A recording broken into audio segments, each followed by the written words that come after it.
इस वक्त की सबसे बड़ी खबर ये कि हिजाब विवाद पर सुप्रीम कोर्ट ने बड़ा फैसला सुनाया और इस पूरे मामले को फिलहाल बड़ी बेंच में भेजा गया है। दरअसल हिजाब इख्तियारी यानी कि एक महिला की हिजाब को चुनने की पसंद कर्नाटक से लेकर ईरान तक हर तरफ सुनाई दे रही थी। ईरान में हजारों महिलाएं उस कानून के खिलाफ सड़क पर हैं जो उन्हें सार्वजनिक स्थानों पर हिजाब पहनना अनिवार्य करता है। वहीं भारत के कर्नाटक प्रांत में कॉलेज छात्राएं हिजाब पहनने के अधिकार की मांग कर रही हैं। ये दोनों ही विचार एक दूसरे के विरोधी प्रतीत हो सकते हैं, लेकिन इनका तर्क एक ही है। एक महिला के पास ये अधिकार होना चाहिए कि वो तय कर सके कि उसे क्या पहनना है और क्या नहीं। भारत में हिजाब को लेकर लगातार विवाद चल रहा था, जिसके बाद ये पूरा मामला सुप्रीम कोर्ट में गया। सुप्रीम कोर्ट ने इस पर लगातार फैसला सुनाया और अब सुप्रीम कोर्ट का जो फैसला आया है उसमें सुप्रीम कोर्ट ने साफ तौर पे कह दिया है कि ये जो पूरा मामला है वो बड़ी बेंच को भेजा जाएगा। सर, आज जो हिजाब मामले को लेकर के सुप्रीम कोर्ट का फैसला आया है, क्या प्रतिक्रिया आपकी? आज हिजाब मामले में ऑनरेबल सुप्रीम कोर्ट के एक जज साहब ने जो बातें कही हैं कि राइट टू एजुकेशन और राइट टू चॉइस, और ये बच्चियों की अपनी चॉइस है कि वो सर कवर करें ना करें, लेकिन एजुकेशन की रास्ते में कोई रुकावटें नहीं डालनी चाहिए। और इन तमाम बातों को हम लोग वेलकम करते हैं। और जिस तरीके से मामला लार्जर बेंच को रिफर किया गया है, तो हम लोग ये एक्सपेक्ट करते हैं कि लार्जर बेंच जो हिजाब का जो मजहबी एंगल है उसको सीरियसली ज़रूर कंसिडर करेगा। और वह एंगल यही है कि जो कुछ भी अल्लाह ने कुरान में और पैगम्बर इस्लाम सल्लल्लाहु अलैहि वसल्लम ने फरमा दिया, वो तमाम बातें हमारे यहाँ essential practice of our religion है। और हिजाब के सिलसिले में अल्लाह ने कुरान की सूरह अहज़ाब और सूरह नूर में मुस्लिम बच्चियों को ये हुक्म दिया है कि जब सर घर से निकलें तो अपना सर कवर कर लें। लिहाजा बच्चियों को हिजाब करने से रोकने का कानूनी भी किसी को कोई हक और इख्तियार हासिल नहीं है। अब वो फैसला तय करेगा कि कर्नाटक में कॉलेज और स्कूल जाने वाली छात्राएं कैंपस के अंदर हिजाब पहन पाएंगी या नहीं। फिलहाल ये पूरा मामला 3 जजों की बेंच के पास भेजा गया है। हिजाब पर दोनों जजों की अलग अलग राय थी। जस्टिस गुप्ता ने बैन के खिलाफ अर्जी खारिज कर दी। जस्टिस धूलिया ने कर्नाटक सरकार का आदेश वैसे ही रखा। 3 जजों की बेंच को ये पूरा मामला यानी हिजाब विवाद का पूरा मामला भेजा गया है। दरअसल पिछले साल कर्नाटक के उडुपी जिले में एक जूनियर कॉलेज ने छात्राओं पर स्कूल में हिजाब पहनकर आने पर रोक लगा दी थी। 1 जुलाई 2021 को government PU college for girls ने तय किया था कि किस तरह की पोशाक को कॉलेज यूनिफॉर्म स्वीकार किया जाएगा। कहा था कि छात्राओं के लिए दिशा निर्देशों का पालन करना अनिवार्य है। ये मामला शुरू तो उडुपी जिले से हुआ, लेकिन जल्द ही जंगल की आग की तरह बाकी जिलों में भी फैल गया था। शिवमोगा और बेलगावी जिलों में भी हिजाब पहनकर कॉलेज आने वाली मुसलमान छात्राओं पर रोक लगा दी गई थी।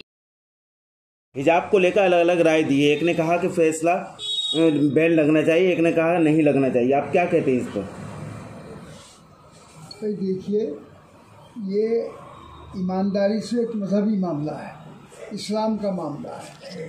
इस्लाम के अंदर मतलब ये कि जवान बेटियां और जो हैं वो हैं औरतों के लिए हिजाब का हुक्म दिया गया है कि वो बापर्दा रहें और बेपर्दा होकर बाज़ारों में गलियों में न घूमें। इससे चूँकि हालात बिगड़ते हैं, आवारगी बढ़ती है इससे। और आज अगर इसमें कोई पाबंदी लगाई जाती है कि हिजाब की ज़रूरत नहीं है, वो ये कहते हैं, तो इससे समाज को भी न सिर्फ इस्लाम को बल्कि समाज को नुकसान होगा। शास्त्री जी, ये मामला सुप्रीम कोर्ट पहुंच गया है, क्या मानते हैं आपके इस मामले को लेकर? तो हमें उम्मीद है कि सुप्रीम कोर्ट इसमें सही फैसला करेगा।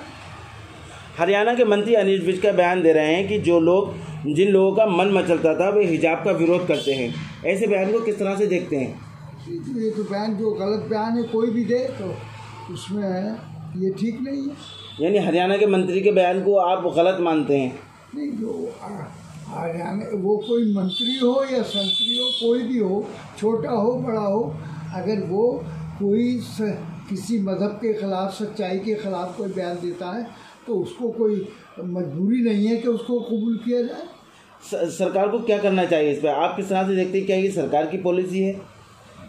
भाई, सरकार के यहाँ जो इसी मामले पर अदालत ने 5 फरवरी को जारी राज्य सरकार के आदेश को बरकरार रखा था। इस आदेश के तहत उन स्कूल कॉलेजों में हिजाब पर रोक लगाई जा सकती थी जहां यूनिफॉर्म पहले से तय थी।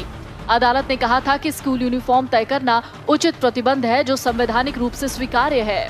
हाईकोर्ट के इस फैसले को सुप्रीम कोर्ट में चुनौती दी गई थी और तुरंत अपील दायर करके दी गई थी।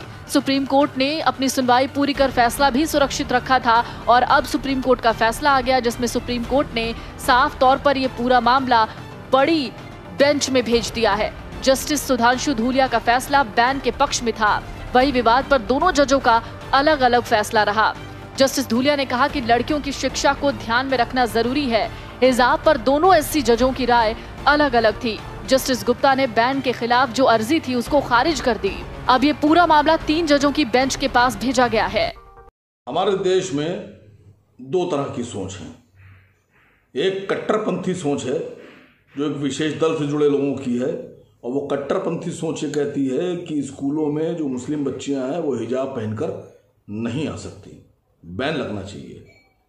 और जो सेकुलर सोच है, सेकुलर से मतलब मैं मुसलमानों की खाली बात नहीं कर रहा हूँ, उसमें हिंदू भी हैं, सिख भी हैं, ईसाई भी हैं, जैन भी हैं, बौद्ध भी हैं। जो सेकुलर सोच है देश की, वो ये कहती है कि सब धर्मों के लोगों को अपने धर्म और अपनी मर्जी से चलने का अधिकार है, जो हमारे भारत के संविधान में है। अभी जो फैसला आया 2 जजों की बेंच ने दिया, उसमें जस्टिस गुप्ता ने जो फैसला दिया है, वो फैसला, वो जो देश की कट्टरपंथी सोच है वो लोग खुश हैं। और जस्टिस धूलिया ने जो फैसला दिया है कि उन्होंने कहा हाई कोर्ट का फैसला गलत, उसको गलत ठहरा दिया, वो देश की सेकुलर सोच को जाहिर करता है। हम सब लोग जस्टिस धूलिया का स्वागत करते हैं। देखिए, ये देश हमारा, हम सब का देश है, इसको आगे भी हम ही लोगों को लेके जाना है।